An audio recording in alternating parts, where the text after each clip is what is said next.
Alright, so in this demo what I'm going to do is show you how to quickly create this pile of paper look that you have here. We're going to use PowerPoint. That's how we're going to build our graphics. And like I always tell people is you want to do these things in PowerPoint. One is you can use these assets and you'll see how we'll do that. And then the other thing is just a great way to learn how to use PowerPoint in the future. So by practicing these types of techniques, you're just going to become more proficient with using the tool. So let's go ahead and create a piece of paper. So there are a couple of ways you could do that. So we're going to go to this slide here. And if you notice, this is just an image file. If I click to ungroup it, it doesn't let me ungroup it. It's just a regular picture. So I'll show you how we built that. The couple ways you can do that. So the first way is we just go ahead and create a page here. And let's make this white. So we're going to turn off the shape outline. Or actually, we'll keep a very slight, we'll exaggerate it for the demo, but we'll keep a gray outline, and we're going to make it white. Oops. So we're going to make it white. Now what I can do is I can save this as a picture, and we'll just call this paper. And then what I'm going to do now is I can delete this, and I'm going to insert that picture, which is right here. So now I've inserted this paper. Now it's an image file and not a PowerPoint shape. And then I can just come into the picture styles, and I can grab one of these picture styles that you have in PowerPoint. We'll grab this one that looks like a Polaroid. If you notice, now it's giving me some nice shadow options and some things. So now I've got a piece of paper, and if I wanted to copy this, I do Control-C, drag it, or not Control-C, I click and drag my mouse while holding Control, and then I can play around with it, and I've quickly got a pile of paper. So that's one way to do it.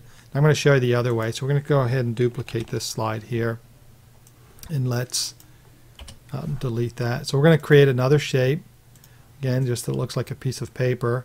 And what we want to do is apply a gradient fill.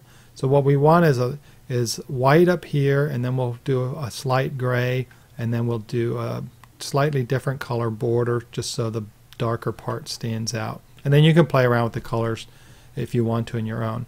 So we're going to right click on this, format shape. That's going to open up this dialog box. And we're going to, for the fill color, we're going to do a gradient fill. And what I have is just two fill colors. I already used this before, so it's going to pull in the color automatically.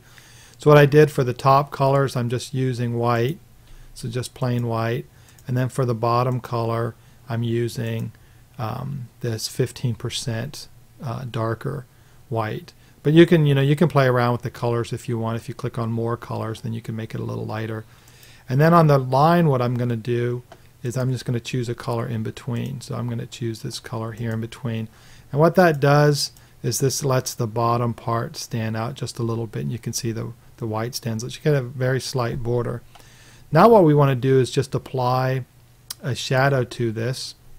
Or one is I can just save this as an image like I did the previous one and bring it back in. But we're going to go ahead and just apply the shadow effect, and we'll just do this overall round one. Now if I wanted to make the shadow a little lighter, I just right click on it, do format, go to shadow, and then I can change the color. So I'm going to use this gray, so the shadow's not quite as strong on that, and you could make it a little more transparent.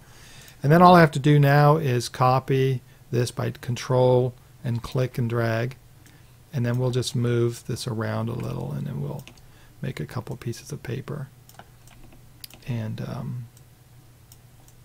so we'll just do that. Now if I wanted to save this, I can just copy it all, group it, and then I could save this as a picture, and then I can use that in my e-learning course.